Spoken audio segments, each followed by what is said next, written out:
like Miss Info. Y'all been slow, I've been told. Y'all can't ghost. Hello guys, Namaste, Sat Sri Akal. This is Aditya Bhardwaj and welcome to my channel RE Bros. I've changed my look a little bit, more than a little bit. And thanks a lot for showing love for my last video and giving me support for my last video. And I hope कि ये support आपका आगे भी बरकरार रहेगा.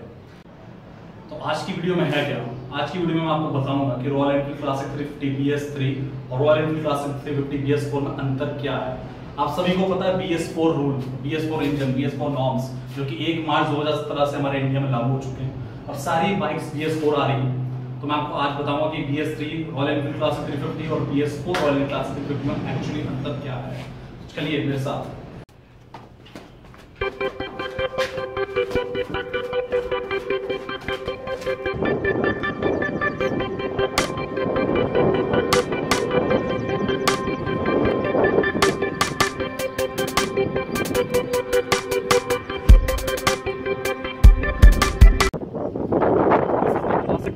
BS4 silver color, and I've shared all the delivery details about it in my last video.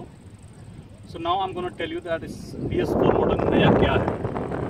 As you know that AHO rule, या आज के टाइम में सभी को पता है, जैसे कि किसकी लाइट्स ऑन दिख जाती है हम बोलते हैं लाइट्स बंद कर लें. एक्चुअली उसकी गलती नहीं, एक रूल है AHO rule, which means automatically headlight on. As you can see that there is no switch for the headlight.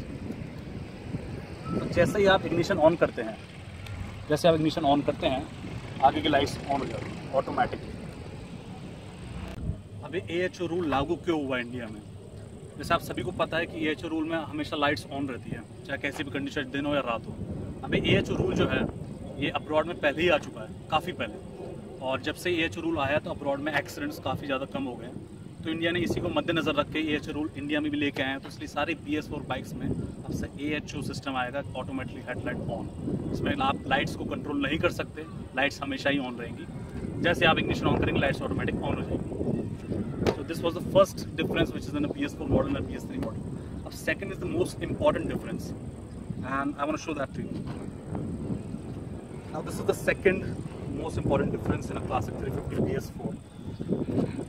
Can you see this? There's a green marking over it.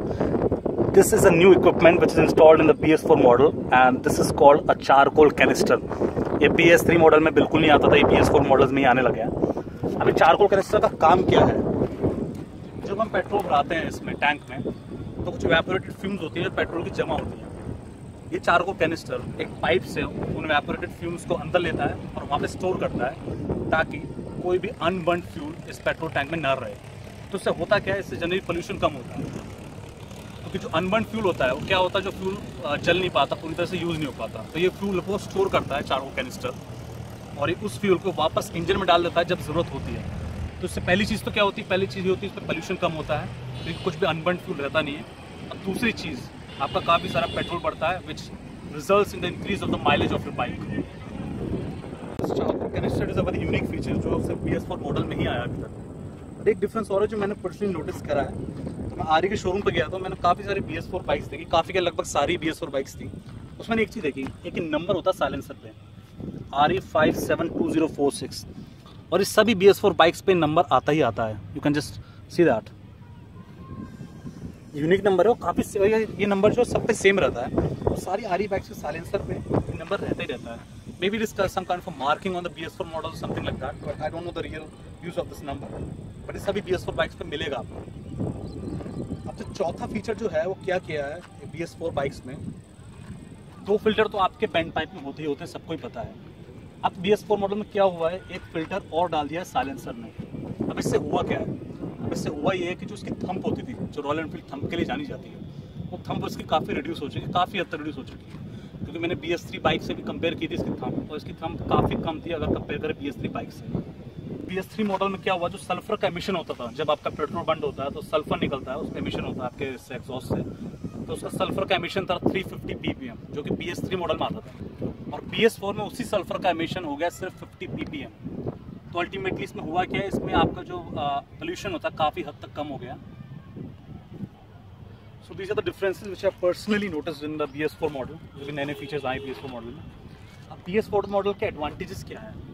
इसका पहला advantage तो ये है कि आपकी bike का mileage काफ़ी हद तक बढ़ जाएगा. तो जैसे पहले दिया करती थी ये BS3 क्लास 350 का वो एवरेज था आई थिंक 30 to 35, और वो 30 to 35 का माइलेज आपका बढ़ जाएगा 40 to 45, क्योंकि जो भी अनबर्न फ्यूल होगा वो सारा की सारा बर्न हो जाएगा, कोई वेस्टेज नहीं होगा। और सेकंड इंपॉर्टेंट पॉइंट, अगर हम एनवायरमेंटल पॉइंट ऑफ व्यू से देखें तो पोल्यूशन काफ़ी हद तक कम हो जाएगा, और इंडिया में pollution is a major problem, which is the most major problem in India. तो गाइस डिसएडवांटेज तो आई थिंक एक ही है कि बस हम हेडलाइट्स कंट्रोल नहीं कर सकते, तो is not that much of a big disadvantage. But हाँ, थोड़ा सा फील होता है कि हेडलाइट हम काश कंट्रोल कर सकते हैं, अपने हिसाब से ऑन ऑफ कर सकते हैं, बट ठीक है यार, देश का भी सोचना पड़ता है कभी बार, तो it's not a big deal go with. So I hope you like my video, so please hit on the like button अगर आपको मेरी वीडियो अच्छी लगी है। मेरे चैनल को सब्सक्राइब कीजिए अगर आपको और वीडियोज़ देखनी है। So this is the goodbye from my side, so मिलते हैं in the next video. Take care, ride safe.